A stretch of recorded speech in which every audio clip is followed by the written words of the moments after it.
Left-wing extremists who hate America pounced on the 4th of July to criticize a nation whose very existence has brought more freedom, more hope, more equality, and more prosperity to more people from more places over more centuries than any nation in human history, as former Americans for Prosperity President Tim Phillips aptly stated while paying homage to Independence Day. To the surprise of few, the liberal ice cream company Ben & Jerry's led the way with this tweet: "This 4th of July, it's high time we recognize that the U.S. exists on stolen indigenous land and commit to returning it."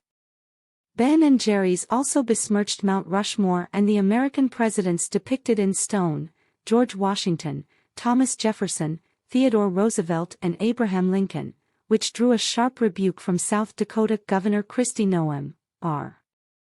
But what is the meaning of Independence Day for those whose land this country stole, those who were murdered and forced with brutal violence onto reservations, those who were pushed from their holy places and denied their freedom, the company said on its website.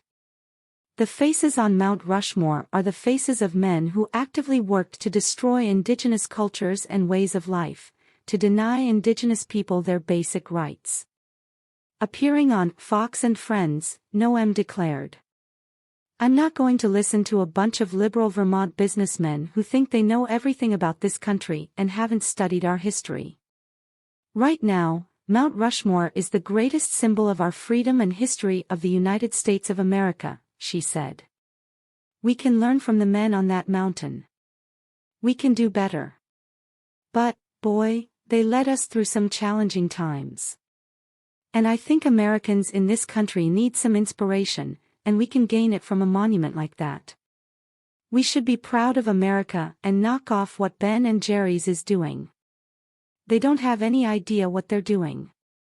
The Supreme Court ruled in 1980 that the land that Mount Rushmore was on was stolen after gold was discovered, awarding $105 million in damages to the Sioux tribes who refused payment, understanding the land had far greater value. The left is consistent in seizing on the darker moments of U.S. history while ignoring the greater good and sacrifice seen from America over the years.